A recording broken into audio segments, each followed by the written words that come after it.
You know that feeling when everyone's complaining about the cold and you're just thriving while your friends are booking flights to tropical islands.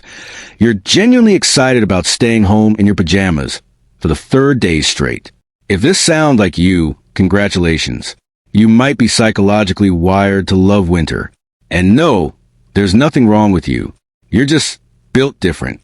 Here's the thing nobody talks about. Winter people aren't just tolerating the cold.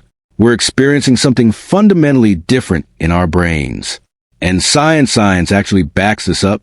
So today, we're diving into why some of us genuinely love the season that makes everyone else miserable. Because trust me, there's a lot more going on here than just liking sweaters. Let's start with the most obvious question. Why does staying home feel so much better in winter than summer? And I mean objectively better, not just acceptable, not just okay, like genuinely soul-satisfyingly perfect. Here's what's happening in your brain. When it's cold outside and warm inside, you're experiencing what psychologists call contrast effect comfort. Your nervous system is literally processing the difference between the harsh environment outside and your cozy sanctuary inside. Every time you look at that window and see the dark, cold world, your brain releases a little hit of satisfaction chemicals. You're safe. You're warm. You made it. Summer doesn't give you this. In summer, staying inside feels like you're missing out. The weather's nice. People are outside. There's a social pressure radiating through your windows, like judgment from the sun itself. Your brain registers staying home as a loss. You're avoiding something good. But in winter, you're not avoiding anything. You're actively choosing the superior option. The math just works differently.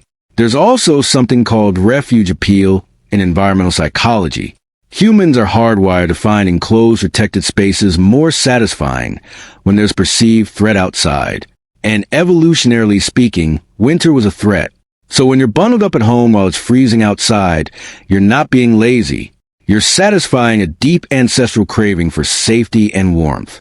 Your caveman brain is throwing you a little dopamine party because you successfully found shelter. Plus, let's be honest, the activities match the energy. Winter activities. Reading, watching movies, cooking soup, existing under blankets. These are all low stimulation, high comfort activities. They don't require you to be on. For introverts especially, this is where we thrive. We're not fighting against the season's vibe. We're in perfect harmony with it. Quick question. Do you feel more creative in winter? More focused? Like your brain just works better? Yeah, there's a reason for that. 2. Winter is basically an introvert's natural habitat. And here's why. Social expectations shift dramatically. In summer, if you're not out there living your best life, posting sunset photos, attending barbecues, being aggressively social, you feel weird about it. Society has decided that summer equals fun equals being around people. And for introverts, that's exhausting. It's like the world has collectively agreed that your preferred lifestyle is somehow wrong for 3 entire months. But winter gives you a free pass. Sorry, I can't make it. It's too cold. Nobody questions this. I'm staying in tonight. Perfectly acceptable. Winter provides social cover for the lifestyle you wanted all along. You're not avoiding people. You're being sensible. You're not antisocial. You're just responding appropriately to the weather. It's beautiful. There's also research suggesting that introverts have higher sensitivity to external stimulation, bright sunlight, heat, loud outdoor activities. These are all high stimulation environments that drain introverted nervous systems faster. Winter naturally reduces stimulation. Shorter days mean less intense light. Cold weather means fewer people outside. Everything's quieter, darker, more muted. For someone whose brain is already processing the world at high volume, winter is like finally turning down the dial. And here's something fascinating. Studies show that people actually focus better in cooler environments. There's an optimal temperature range for cognitive performance. And it's cooler than you think, around 65 to 70 degrees Fahrenheit. In winter, you're more likely to hit that sweet spot. Your brain isn't expending energy trying to cool you down, so it can dedicate more resources to actual thinking. This is why you might notice you read more in winter or finally finish that project you've been putting off. Okay, controversial take. The darkness is actually good. Hear me out. We're all told that winter darkness is this terrible thing that causes seasonal depression and makes everyone miserable. And yes, seasonal affective disorder is real and affects about 5% of people seriously.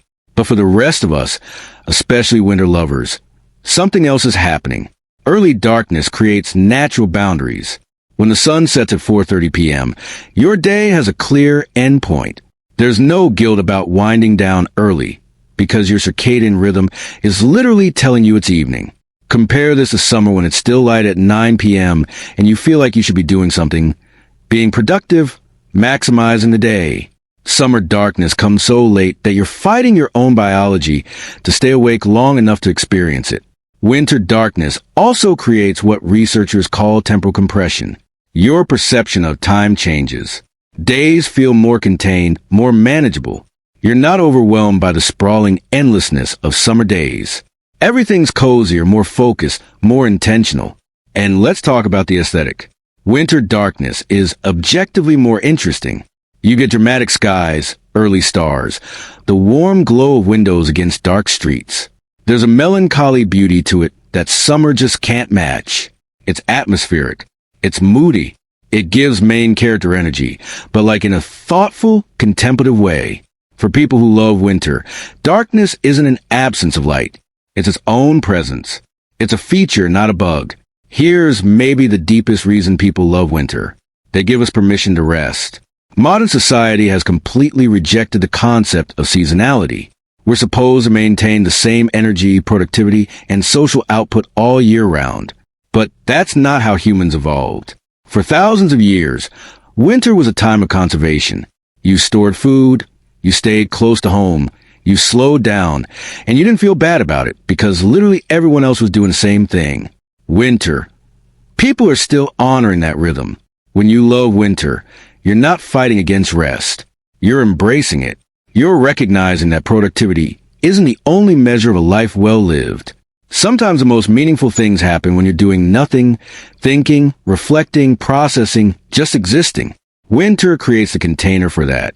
And for introverts who often feel guilty about needing alone time to recharge, winter legitimizes that need. You're not being selfish or antisocial. You're responding to the season. You're being human. So, if you love winter, what does that say about you? It says you value introspection over constant stimulation. It says you understand that coziness is a legitimate form of happiness. It says you're comfortable with darkness, both literal and metaphorical. It says you don't need external validation to enjoy your own company. And honestly, in a world that's always demanding more, brighter, faster, louder, that's pretty powerful. So, next time someone asks why you love winter, you can tell them it's not despite the cold and dark, it's because of it. Winter people just understand something everyone else is missing. We're not waiting for life to start again in spring. We're already living it. If any of this resonated with you, I've got a few self-help resources and planners linked in the description that are designed for this slower, more intentional way of living. And if you want to keep going, the next video dives even deeper into this mindset. So, I'll see you there. Please subscribe and press the bell icon.